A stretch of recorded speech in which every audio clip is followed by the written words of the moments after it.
আসসালামু আলাইকুম রহমতুল্লাহি ওবরকাতুহু। সম্মানিত দর্শক, নির্বাচনের যে খেলা একেবারে জমে ক্ষীর হয়ে গেছে।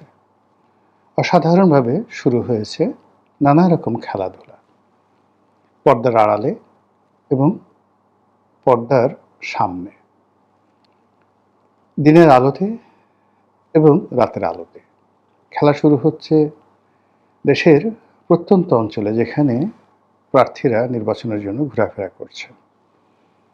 খেলা শুরু হয়েছে ক্ষমতার যে সকল কেন্দ্র রয়েছে, কি সেক্রেটারিয়েট, কি যমুনা, অথবা ধরুন অন্য যে স্পর্শকাতর রাষ্ট্রের জায়গাগুলো রয়েছে, সেখানে নানা রকম সমীকরণ হচ্ছে।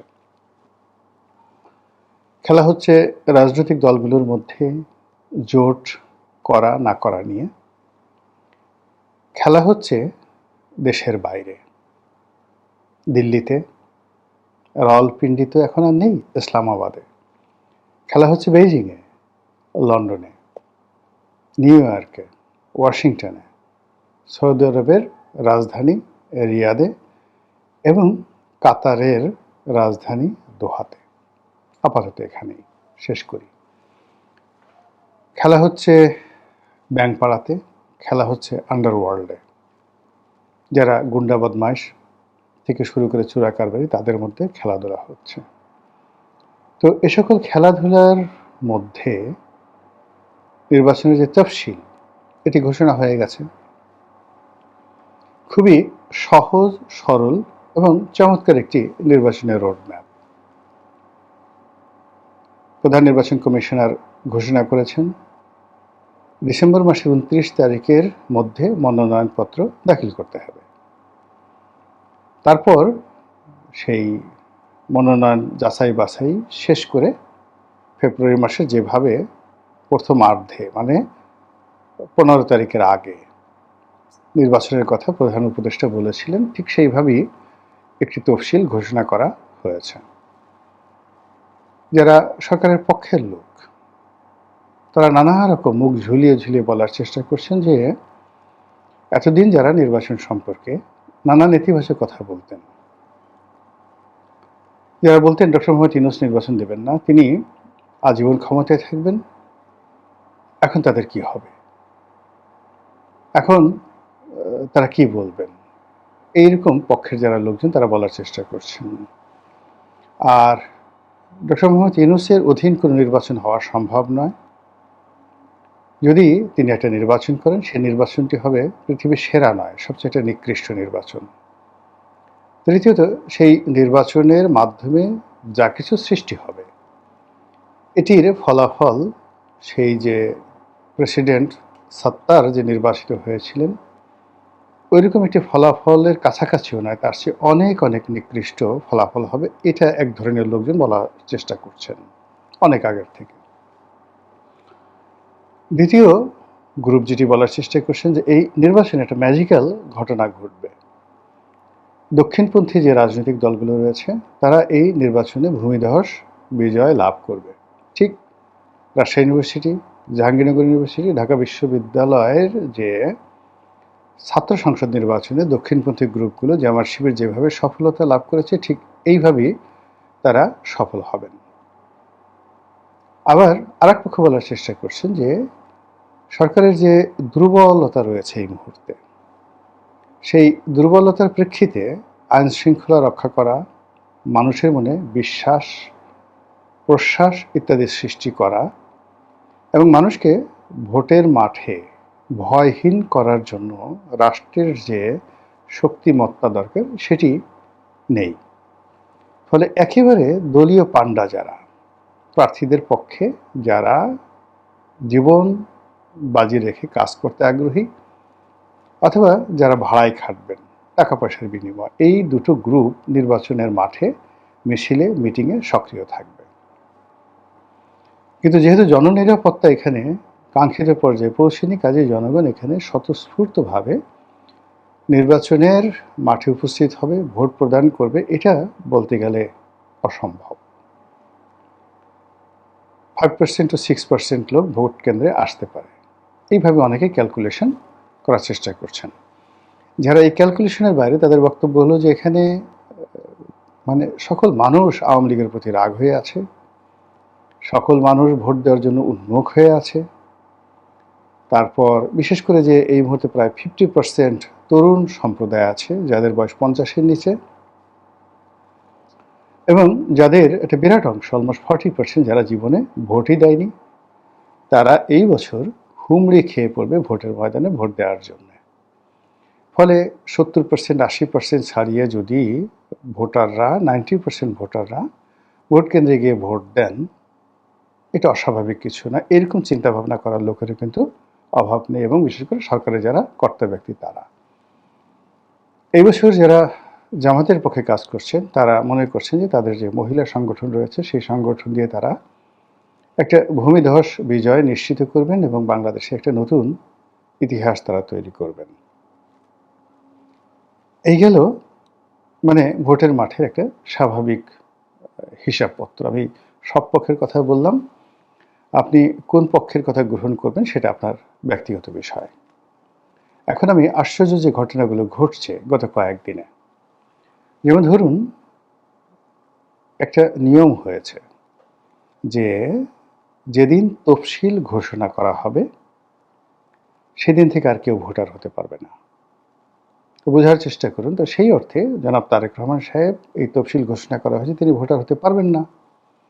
তো তিনি যদি ভোটার হতে না পারেন, প্রধানমন্ত্রী হতে না পারেন, নির্বাচিত হতে না পারেন, তাহলে বিএনপির যে জনজোয়ার, এই জনজোয়ারটা কিভাবে পরিচালিত হবে? সরকার সেটা বুঝছে। বোঝার পরে এইরকম একটা এক্সিস্টিং আইন থাকার পরেও তারা বলছে যে তারেক রহমান সাহেব বিশেষ ব্যবস্থাধীনে তিনি ভোটার হতে পারবেন,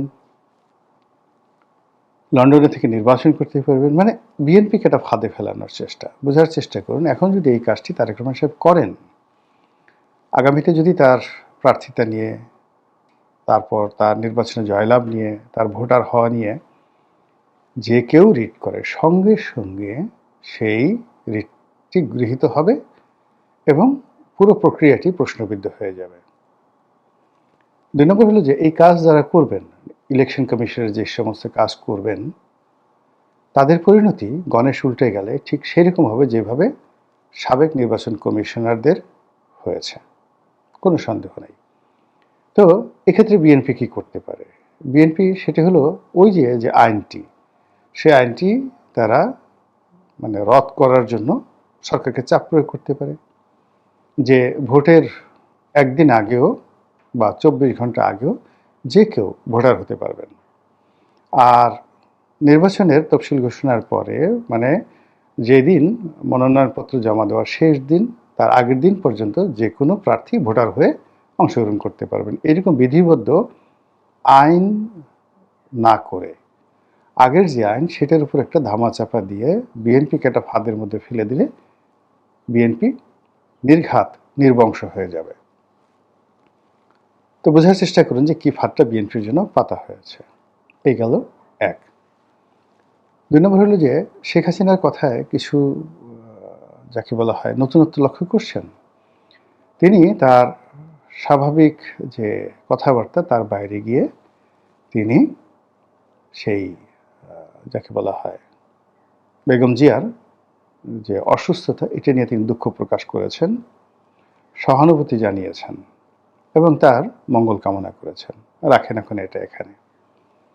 দ্বিতীয়ত জনাব তারেক রহমান সাহেব সম্পর্কে মার্কিন যুক্তরাষ্ট্রের যে গোপন দলিল সমূহ, অর্থাৎ 2001 থেকে 2006 পর্যন্ত হাওয়া ভবন সংক্রান্ত যে সকল মানে গোপন দলিল ছিল, সেগুলো এই সময়টিতে হঠাৎ করে উন্মুক্ত করে দেওয়া হয়েছে, ওপেন।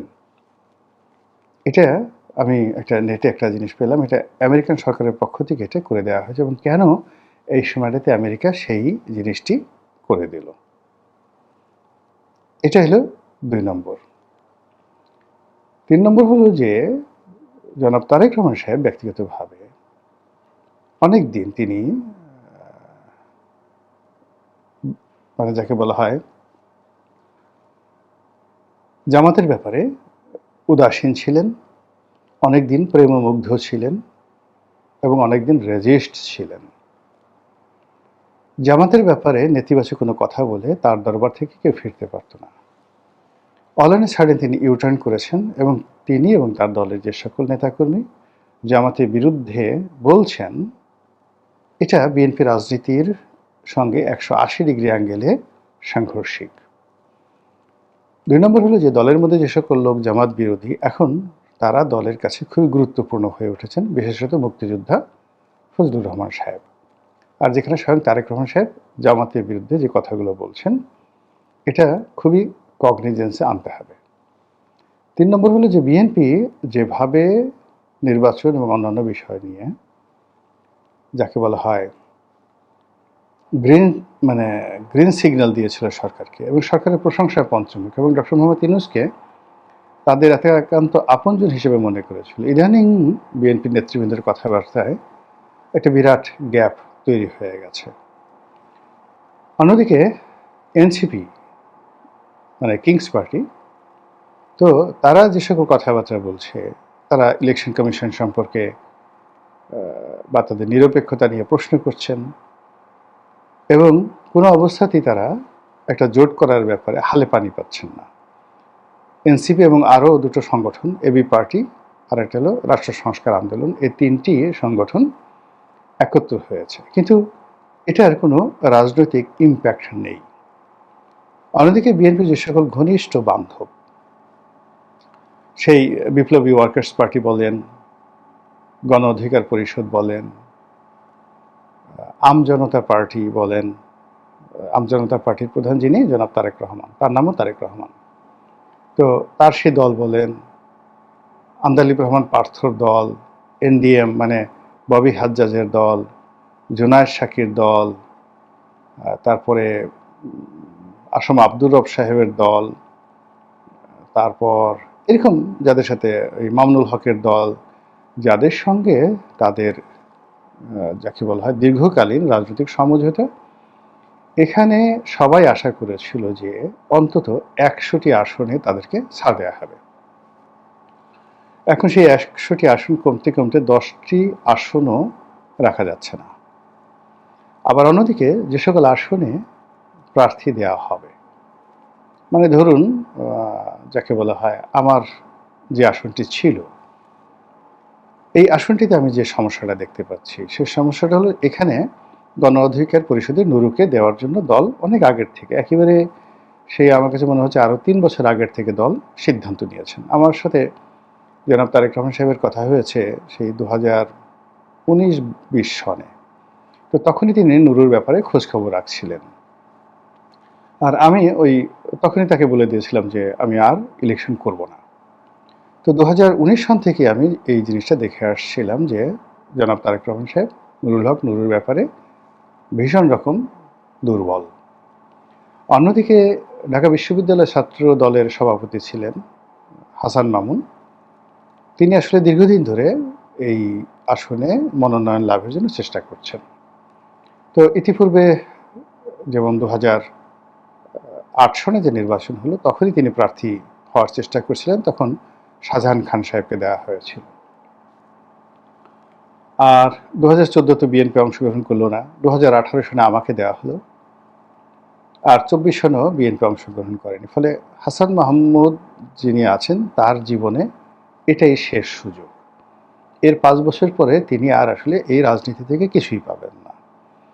ফলে তার সারাটা জীবন তিনি এই সংগঠনের পিছনে যে সময় দিয়েছেন, এবং কলাচিবে 10 মিনিট আমার যে নির্বাচনী এলাকায় এই দুটো আসনের সকল কমিটি, ওয়ার্ড ইউনিয়ন পর্যায়ে কমিটি এমনভাবে তিনি করেছেন যে ওখানে হাসান মামুনের বাইরে গিয়ে জনাব তারেক রহমান সাহেবও যদি ওখানে গিয়ে দাঁড়ান হাসান মাহমুদকে ছাড়া, তাহলে ওই কমিটির যারা লোকজন আছে তারা সবাই হাসান মামুনকে বাদ দিয়ে তারেক রহমান সাহেবের সঙ্গে আসবে, আমার কাছে মনে হচ্ছে না।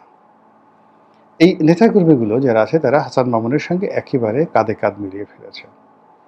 ফলে তাকে যদি রাজনীতিতে টিকে থাকতে হয় তাহলে তাকে স্বতন্ত্র নির্বাচন করতে হবে, অথবা বিএনপির যে প্রার্থী যদি অন্য কাউকে দেয় তাহলে হাসান মামুনের রাজনীতি সেই দিন থেকে শেষ।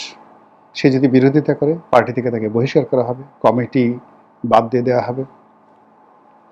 আবার সে যদি স্বতন্ত্র নির্বাচন করে তাও একই অবস্থা হবে, পুরো কমিটি, তার যে কমিটি আছে রাজনীতি তছনছ হয়ে যাবে। এই গেল হাসান মামুন এবং বিএনপির ভার্সন। অন্যদিকে যদি হাসান মামুনকে মনোনয়ন দেওয়া হয়, হাসান মামুনকে মনোনয়ন দেওয়া গেলে বিএনপি যে সবচেয়ে শক্তিশালী গ্রুপ, হাসান মামুনদের হাতে কমিটি আছে, কিন্তু মাসেল পাওয়ার এবং ভোট যাদের হাতে সেটা হলো সাবেক সংসদ সদস্য শাহজাহান খান, তার আত্মীয় স্বজন এবং তার কমিটি। ফলে সেখানে হাসান মামুন পাশ করে আসাটা খুবই কঠিন। ওখানে জামাতের প্রার্থী পাশ করার সম্ভাবনা অনেক অনেক বেশি। নুরুল হক নুরু যদি তার নিজের দল থেকে দাঁড়ায়, যেহেতু আসলে গলাচিপা 10 আমার যে নির্বাচন অত্যন্ত ম্যাচিউরড একটা এলাকা, এখানে যারা ইতিপূর্বে সংসদ সদস্য হয়েছেন এবং জনপ্রিয় হয়েছেন, সাস্টেন করেছেন, তাদের সবার এডুকেশন, অভিজ্ঞতা এবং ওই এলাকার জনগণের প্রতি তাদের যে কন্ট্রিবিউশন, নিজের পকেটের অর্থ খরচ করে জনগণের সেবা করার যে একটা ঐতিহ্য রয়েছে ভীষণ রকম। আমি যেমন ধরুন ওখানে একসময় শিক্ষামন্ত্রী ছিলেন বাতেন তালুকদার সাহেব, তারপরে এর আগে ছিলেন বারেক মিয়া সাহেব, তারপর ক্ষমা জাহাঙ্গীর সাহেব, তারপর আমি ছিলাম। আমরা সবাই নির্বাচিত হওয়ার আগে 10 বছর 12 বছর নির্বাচনী এলাকায় আমাদের সর্বস্ব, মানে সময়, টাকা, মানে যত কিছু খরচ করেছি, ফলে মানুষের হৃদয় ওইভাবে আন্দোলিত হয়েছে। কিন্তু দেখা গেল যে আপনি খুব মামুন যেটা করছে সেটা শুধুমাত্র রাজনৈতিক দল, কিন্তু মামুনের যেহেতু ব্যবসা নাই, বাণিজ্য নাই, তার স্ত্রী চাকরি করে, সীমিত অর্থ দিয়ে, মানে আমি যে কাজটা করেছি, ক্ষমা জাহাঙ্গীর যে কাজটা করেছেন, বাতেন তালুকদার যে কাজটি করেছেন, এটা সম্ভব নয়, তাদের পক্ষে সম্ভব নয়। আর নুরু তো মানে আরও মানে তরুণ। ফলে কি হচ্ছে, কিংবা এই যে এখন শাহ আলম সাহেব যিনি আছেন, তিনি একজন শিক্ষক মানুষ, জামাতের আমির, মানে পাবলিকে 1 কেজি মুড়ি খাইয়েছেন এরকম কোনো নজির নাই। ফলে হয় কি, 3 জন প্রার্থী, সম্ভাব্য 3 জন প্রার্থী, তাদের মধ্যে প্রতিযোগিতা হবে, কিন্তু জনগণের সহানুভূতি, আগ্রহ এবং তারা এমপি হলে এলাকার উন্নয়ন হবে এইরকম বিশ্বাস জনগণের মধ্যে হবে না। ফলে জনগণের ভোটের জামে সেটার পরিবর্তে মারামারি, কাটাকাটি, হানাহানি হবে এবং যেই এমপি হোক না কেন, আলটিমেটলি এলাকার শান্তি হবে না। আমি জাস্ট আমার এলাকাটা সম্পর্কে বললাম, পটুয়াখালী 4টে আসন সম্পর্কে আমি ঠিক এইভাবে নিরপেক্ষভাবে বলতে পারি। তো কি হচ্ছে যে বিএনপির যারা জোট সঙ্গী, তারা যেহেতু নিজেদের প্রতীকে লড়াই করছে, ওখানে অনেক জায়গা থেকে দিকে বিএনপির নেতাকর্মীর দ্বারা তারা ধাওয়া খেয়ে আসছে। কোনো জোট সঙ্গীরই এত শক্তি নাই যে বিএনপির প্রার্থীকে চ্যালেঞ্জ জানিয়ে বাপের বেটার মতো এলাকাতে দাঁড়িয়ে থাকবে। এই শক্তিটা কারোর নেই, কোথাও নেই। ফলে কি হয়েছে, সমস্ত জোটের যারা কর্মী, নেতা, তারা ভীষণ রকম হতাশ। দেখলাম তানিয়া রব, মানে আসম আব্দুর রব সাহেবের স্ত্রী যিনি ইলেকশন করবেন, তিনি সেখানে ধাওয়া খেয়ে আসছেন। ঢাকাতে আন্দালিব রহমান পার্থ, তার অবস্থাও ভালো না। ববি হাজ্জাজের অবস্থাও ভালো না। জুনায়েদ সাকি ধাওয়া খেয়ে আসছেন। এইরকম ঘটনা কিন্তু অহরহ ঘটছে। তো এই ঘটনাসমূহের মধ্যে ঢাকা বিশ্ববিদ্যালয়ের এক শিক্ষক সিরিয়াসভাবে লাঞ্ছিত হলেন। আইনশৃঙ্খলা আজকের দিন পর্যন্ত প্রতিদিনই অবনতি হচ্ছে। বিশ্ববিদ্যালয়গুলো এবং বিভিন্ন প্রতিষ্ঠান থেকে নানা রকম যে সকল কথাবার্তা শোনা যাচ্ছে, তাতে মনে হচ্ছে যে নির্বাচন সংক্রান্ত যে খেলাধুলা, এখনও আরও অনেক কিছু বাকি আছে। মহান আল্লাহ আমাদের সবাইকে হেদায়েত দান করুন এবং হেফাজত করুন। আসসালামু আলাইকুম ওয়া রাহমাতুল্লাহি ওয়া বারাকাতুহু।